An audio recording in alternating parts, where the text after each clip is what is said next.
Luruskan niat, tuangkan cat, sampaikan ayat sehingga bermanfaat. Lurusnya niat dalam berkarya adalah ketika penikmat karyamu bukan memujimu, tapi memuji penciptamu. Nah, dan khususnya saya sendiri pun memang sekitar dari tahun 2017 awal, sekitar Januarian, muncullah komunitas yang bernama Street Art Dakwah. Sebenarnya saya sendiri pun bergerak di dunia gambar itu sejak 2010, Pak. Sejak 2010 sekitar SMA kelas 1 lah. Sejak SMA kelas 1 mulai terjun di dunia graffiti atau mural. Di sana memang saya dulunya memang seorang vandalisme gitu yang suka coret-coret itu. Jadi mohon maaf ya teman-teman atau bapak-bapak ibu-ibu yang temboknya pernah saya coret gitu. Saya sekarang udah hijrah. Nice. Jadi dari keresahan-keresahan kita memiliki uang yang dikumpulkan, mau itu dari orang tua ataupun dari usaha sendiri, beli cat, beli cans, aerosol pilox kayak gitu, atau alat-alat gambar lainnya digambarkan untuk di tembok. Saya sendiri merasa resah gitu, maksudnya sangat disayangkan juga gitu kalau suatu karya seninya tidak memiliki nilai ataupun fungsi itu sendiri gitu, untuk diri ataupun untuk lingkungan yang melihatnya. Karena kan memang ya di dunia graffiti gitu ya, dari 2010 sampai 2017 itu sekitar 7 tahun saya bergelut di dunia graffiti, yang memang si graffiti itu memiliki sejarahnya, yaitu dari bahasa Latin juga, yaitu graphium, atau artinya tulisan, yang memang ingin menyuarakan bahwasannya diri ini ada gitu, bentuk keeksistensian diri ini ada, dan daerah ini adalah daerah gua gitu, kayak gitu. Tulisan tertentu, apakah itu salah? Tidak juga sih, karena ada nilai estetiknya gitu, Kak. Namun secara bentuk estetik itu sendiri ada yang menyampaikan simbol-simbol tertentu, karakter-karakter tertentu, tulisan-tulisan tertentu yang bisa dibaca oleh para artis graffiti atau writer gitu. Nah, beranjak ke 2017, di sana saya sebenarnya karena tadi ya berawal dari keresahan dan timbullah sosok komunitas Street Art Dakwah, saya merasa terpanggil bahwasanya apakah ini jawabannya gitu. Dan saya di sana mulai mencari siapa sih pemulanya, foundernya, yang memang lahirnya itu dari kota Tangerang. Street Art Dakwah itu lahir di kota Tangerang, yang memang bermulanya untuk menjadi wadah orang-orang karya, orang-orang seni, kreator, muralis yang menyampaikan pesan isi kebenaran di dalam media itu tersebut. Namun saya menyayangkan itu kalau misalkan hanya sekedar media saja, sangat disayangkan. Dalam artian saya tergerak untuk berangkat ke sana gitu, ke daerah Tangerang atau Bekasi, bertemu sama foundernya dan berdiskusi gitu, yang saya menyampaikan bahwa gimana kalau misalkan si komunitas ini saya ikut kembangkan gitu untuk ke media yang lebih halayak umum. Dan ternyata alhamdulillah di ACC gitu, sering berjalannya waktu saya bawa komunitas Street Art Dakwah ini ke dua kota, yaitu kota Tasikmalaya kelahiran saya gitu, dan kota Bandung tempat belajarnya saya. Nah, di sini mulailah berkembang Street Art Dakwah ini. Ya seperti halnya ya Street Art Dakwah. Street Art Dakwah memiliki tagline atau jargon tertentu yang menjadi prinsip ataupun kekuatan. Slogannya kayak gini, ada 4. Yang pertama adalah luruskan niat, tuangkan cat, sampaikan ayat sehingga bermanfaat. Gitu. Jadi si 4 prinsip ini menjadi nyawa gitu, yang artinya dari lurusnya niat ini nih, yang terkadang memang suka belok-belok, seperti halnya kita itu ngegambar untuk apa gitu. Kita ngegambar untuk apa? Untuk memperlihatkan diri kah gitu? Atau untuk ya balik lagi ke niat gitu, Dalam artian saya bergerak di street art dakwah, memang yang paling diutamakan adalah niatnya, karena sangatlah tipis gitu antara niat yang lurus atau niat yang emang tidak lurus gitu Pak. Ya, lurusnya niat dan menuangkan catnya dalam artian menuangkan aspirasi atau pesan-pesan yang dari keresahan itu sendiri ingin diungkapkan. Nah, lalu sampaikanlah ayat di sini teh dalam artian sampaikanlah tanda. Ayat itu kan tanda ya, sampaikanlah ayat. Tanda ini tuh kan sebenarnya tanda-tanda kebesaran Allah gitu. Kebesaran Allah yang memang terkadang dilupakan oleh para muslim sendiri, atau bahkan sampai saya pun melupakannya, seperti halnya melupakan akan potensi diri, bahwasannya potensi ini tuh kita tuh nggak bisa apa-apa tanpa dibisahkan olehnya gitu. Kita tuh nggak bisa apa-apa tanpanya, kita tuh nggak punya apa-apa tanpanya tuh. Lalu sehingga bermanfaat, dalam artian tanda yang disampaikan bermanfaat bagi seseorang untuk diingatkan. Nah, disitulah nilai-nilai dakwahnya gitu, untuk bermanfaatan. Ya kan, saya sendiri pun orangnya pelupa gitu, jadi mesti diingatkan. Dan saya memiliki prinsip bahwa kalau kita ingin istiqomahkanlah orang lain. Karena dengan menyampaikan pesan mengingatkan, itu sama saja dengan mengingatkan diri sendiri. Kenapa? Karena telinga sendiri adalah yang paling dekat gitu. Jadi kayak kita ngingetin ya untuk diri sendiri sebenarnya gitu kalau dari street art dakwah. Nah, sampai saat ini memang bentuk program-programnya alhamdulillah berjalan dari 2017 sampai 2021. Itu udah lama juga ya. Ada program-program yang sering dilakukan oleh street art dakwah, yaitu yang paling besar itu adalah meramai, yaitu menuju Ramadan damai. Jadi setiap tahunnya akan diadakan itu gitu. Mau kecil atau besar, yang penting ada dulu lah gitu. Itu program tahunannya kita yang akan dipatenkan. Meramai menuju Ramadan damai. Setelah Ramadan kan ada setelah bulan Ramadan ada bulan Zulqa'dah dan bulan Zulhijjah. Nah, di bulan Zulhijjah ini nih kita bikin program juga, yaitu berkurban gitu. Jadi dari setiap tahunnya ada 2 program yang besar. Yang pertama meramai, yang kedua berkurban tuh. Nah, kenapa 2 program ini yang diagungkan gitu? Karena bagi saya yang namanya Ramadan itu bulan latihan, dan Zulhijjah itu adalah bulan pembuktian. Jadi disitulah kita bisa menyampaikan aspirasi kebenaran untuk masyarakat itu, agar merasakan euforia Ramadan dan euforia kurban itu sendiri. Nah, terus urban berkurban lebih ke mengajak teman-teman, mengajak masyarakat untuk mengorbankan dari nikmat yang telah dirasakan itu. Salah satunya nikmat potensi yang Allah berikan, nikmat potensi yang Allah titipkan. Kita bisa menggunakannya, mengkontribusikannya dengan karya yang nantinya akan menjadi suatu bentuk harta, dan harta itu dibelikan oleh hewan kurbannya disembelih lalu dibagikan. Jadi saya rasa gitu, berkurban ini mengajak masyarakat kurban yang tidak punya materi ataupun duit tapi memiliki potensi bisa berkurban. Itu kurang lebih sih.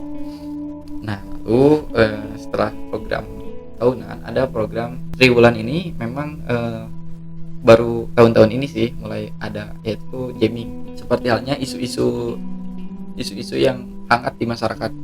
Seperti halnya pas kemarin ada tentang gesekan antara negara Israel dan negara Palestina. Nah, kita itu hadir gitu di sana untuk menyuarakan bahwasannya kita harus mendukung negeri Palestina. Kita bergerak melalui mural. Ya, pokoknya program-program 3 bulan ini adalah program-program terkait dari isu-isu yang sedang hangat, khususnya terkait dari hari-hari besarnya Islam dan isu-isu yang hangat Nah, terus ada program mingguannya yaitu Ahad Produktif. Nah, Ahad Produktif ini sebenarnya berbicaranya bisa mural ke tembok atau latihan. Jadi Ahad Produktif ini mengajak orang-orang kreatif, orang-orang mural, orang-orang street art, atau bahkan yang tidak bisa menggambar sekalipun agar lebih produktif di hari Ahad gitu. Ya, mungkin dengan latihan-latihan gambar-gambar gitu, atau bisa tukar ide atau diskusi. Kalau misalkan dari segi tempat, biasanya baru di Kota Bandung sih. Biasanya kita di Komuji di Jalan Cilaki gitu. Teman-teman bisa hadir ke sana ataupun bisa DM kalau misalkan mau ikut. Nah, sebenarnya kan komunitas Street Art Dakwah ini tuh apa ya? Enggak cuma di Bandung, tapi memang luas banget. Ada di Jogja, ada di Jakarta, ada di Kalimantan, di Lampung, di Tasikmalaya, di Garut. Banyak itu kota-kota besar yang ikut bergerak di Street Art Dakwah. Gerakannya kayak gimana? Ya misalkan teman-teman ya bisa menyampaikan aspirasi pesan kebenarannya di tembok dan di tag gitu ke akun Street Art Dakwah gitu, akun Instagram Street Art Dakwah. Di sana jadi bagian dari kita juga gitu. Dari keseluruhan obrolan ternyata memang luas, tentang mural, tentang sejarah, tentang politik, tentang komunitas yang saya mulai bangun dan teman-teman, tentang street art dan tentang penyampaian pesan di sana. Secara bentuk yang saya rasakan memang tidak ada yang sia-sia ketika kita menyuarakan apapun yang benar. Ya, teman-teman sendiri bisa mengungkapkan pesan-pesannya, pesan-pesan keresahan dengan potensi yang teman-teman miliki. Tidak hanya melulu tentang gambar. Kalau misalkan teman-teman dititipkan potensi oleh Allah dengan puisi, dengan menulis, dengan menyanyi, ataupun apapun itu, syukurilah. Di sana bisa menjadi ruang bentuk syukurnya teman-teman terhadap Allah. Dan saya sendiri pun memiliki bentuk simbol tertentu yaitu The Little Wings ya seperti inilah. The Little Wings yaitu sayap kecil yang bermakna sampaikanlah walaupun satu ayat, karena jangan sampai apapun yang ada di dalam diri kalian tertutupi. Jadi suarakanlah, gunakanlah, speak up kanlah gitu. Karena dengan bentuk speak up itu menjadi bentuk yang berbalik gitu, dari kepuasan yang tidak ternilai oleh materi gitu. Jadi tidak berbicara tentang seberapa dapat uangnya gitu, tapi seberapa dapat hikmah dan pembelajarannya dari karya yang diungkapkan. Itu salah satunya memang. Nah, jadi saya juga punya pengalaman menarik sih yang bisa diambil hikmah dan pembelajarannya dari sini. Jadi ketika saya pulang ke kampung halaman yaitu Tasikmalaya, ketika pas marak-maraknya kajian siram sinergi remaja masjid di sana, saya itu terpikirkan bahwa apakah potensi saya bisa dikontribusikan di daerah situ. Dan ternyata saya mulai secara solo karir, malam-malam izin dulu di sore harinya dan gambar di malam hari. Yang saya pikirkan adalah kondisi masyarakat di sekitar, khususnya anak muda yang memang banyak yang pacaran, lalu banyak wanita yang belum berkerudung. Di sana saya mencoba menyampaikan pesan dengan menggambar sosok wajah wanita menggunakan penutup aurat yaitu kerudung sebagai bentuk penyampaian pesan tersirat gitu. Yang di sana itu gambarnya gambar karakter, lalu ada tulisannya An-Nur 31. Dan ternyata ketika saya balik lagi ke Bandung, ternyata ada pesan tekstual pesan WhatsApp dari masyarakat itu. yang saya pun tidak tahu ini siapa gitu, dan isi pesannya adalah gini: Assalamualaikum Kang, hatur nuhunnya atas ngagambar di BRP. Nah saya kan bingung ya, tapi saya jawab aja, Waalaikumsalam Kang, hatur nuhun naonnya Kang? Ya katanya teh hatur nuhun karena di daerah sini banyak pelajar, banyak masyarakat yang berapresiasi terhadap gambar itu, dan ternyata ada diskusi khusus gitu, diskusi khusus untuk menanyakan tentang gambar itu. Obrolannya kayak gini, cenakan hari itu teh naonnya, tulisan teh naon maksudnya. Terus teman yang satu lagi ngejawab, teh isi Al-Quran, tina Quran surat An-Nur ayat 3. Nah terus dibukalah si Al-Qurannya, dan isi pesannya memang saya berniat untuk memberitahu para wanita-wanita cara berpakaian yang benar kayak gimana. Dan qadarullah memang Allah menurunkan hidayah melalui gambar itu dan menjadikan wanita-wanita teman-teman di sana jadi berkerudung. Allah Akbar, di sana saya merinding sih, yang artinya yang pertama takut akan kesombongan bahwasannya dari gambar itu hidayah turun dari gambar itu. Tapi setelah saya pelajari lagi dari Quran surat Al-Qasas ayat 58 kalau nggak salah, bahwasanya hidayah itu diturunkan atas izinku gitu kata Allahnya. Tapi ya saya mulai sadar bahwasanya ini memang dari Allah gitu, dan saya tertegun bahwasanya ternyata yang namanya menyampaikan pesan dengan meskipun dengan visual itu bisa dapat respon gitu dari masyarakat, dan responnya sangatlah luar biasa gitu. Menghantarkan orang untuk berkerudung, tidak harus menggurui ataupun apa, ternyata pesan dakwah secara visual sangatlah berpengaruh gitu untuk keluar biasaan perubahan, menjadi titik kuat, jadi alasan tersendiri bahwa gerakan street art dakwah ini harus dipertahankan. Dan untuk memperkuatnya saya mendatangi Ustadz Hani Bongi gitu untuk menceritakannya, atau pop-up gitu, nah ya kan, dan diceritakanlah gitu kisah tadi. Rule, kalau misalkan gambar itu tidak ada yang menghapus ataupun tembok itu tidak diruntuhkan, ini insya Allah pahalanya akan selalu mengalir kepada yang ngegambarnya, dan gambar itu menjadi media pelurusan niat si pengkaryanya. Maksudnya gimana? Katanya, apakah Ruli tahu yang kena hidayah itu siapa? Enggak. Kalau Ruli tahu yang kena hidayahnya itu siapa, kira-kira apa yang akan dirasakan oleh Ruli? Ya pasti ada sedikit kebanggaan dan mungkin bisa jadi kesombongan gitu. Tapi dengan yang nggak tahu siapa yang kena hidayah, itu bisa meluruskan niat saya dalam mendapatkan pahala dari Allah. Nah, di sini saya makin semangat dan mulai gambar lagi, ikut sama Papa. Ada event tertentu di Bandung, diajak juga Papa ngasih space tembok di pinggir masjid ketika pas Papa kajian gitu. Salah satu gambarnya itu,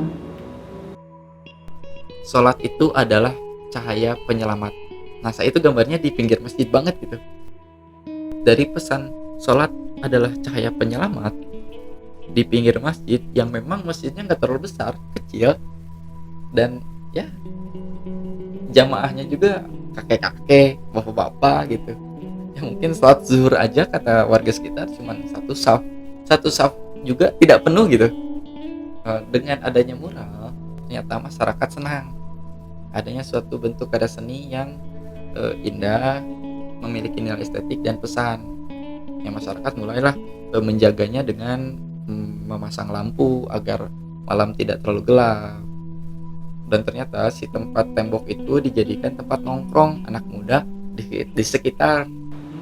Dan pesan informasi yang saya dapat, yang mulai saya tertegun kembali adalah, Pak, Kang, alhamdulillah, hatur nuhun, ini masjid, ini gambar sangatlah berpotensi sekali. Ini gambar sangatlah ngebuat masjid di sini menjadi ramai. Yang asalnya tadi satu saf atau dua saf, alhamdulillah sekarang sampai 7 saf. Di sana memang saya accord kembali gitu, bahwa ternyata saya ini bisa berguna gitu bagi masyarakat. Saya bisa bermanfaat bagi masyarakat, dan yang asalnya siapa sih saya gitu. Saya bukan apa-apa tanpa Allah membuat seperti ini gitu. Ya, kebergunaan saya hidup di dunia ini terasa begitu bermanfaat gitu dengan adanya potensi yang disyukuri gitu. Saya juga harap teman-teman bisa menggunakan potensi yang dimilikinya, dan jangan malu, jangan ragu, pede aja gitu selama itu benar dan tidak menyalahi aturan. Itu salah satu pengalaman saya sampai saat ini. Dengan niat yang lurus itu menjadi kunci, karena mungkin kalau kala itu saya menggambarnya ingin terlihat oleh makhluk, mungkin tidak akan bisa merasakan seperti ini. Maksudnya bukan apa-apa ya, inna amalu binniyat, segala suatu perbuatan tergantung dari niatnya, dan niat itu bagaikan ruh bagi saya. Setiap amalan itu adalah jasad gitu. Jadi ketika jasad tanpa ruh, ya mati gitu. Setiap amalan tanpa niat, ya mati juga. Jadi sayang gitu kalau teman-teman melakukan suatu amalan tertentu tanpa niat yang lurus. Sangatlah disayangkan, karena suatu aktivitas bisa bernilai ibadah dengan niat yang lurus. Closing statement dari saya, dari cerita tadi dan hikmah tersebut, saya dapat kesimpulan bahwa lurusnya niat dalam berkarya adalah ketika penikmat karyamu bukan memujimu, tapi memuji penciptamu.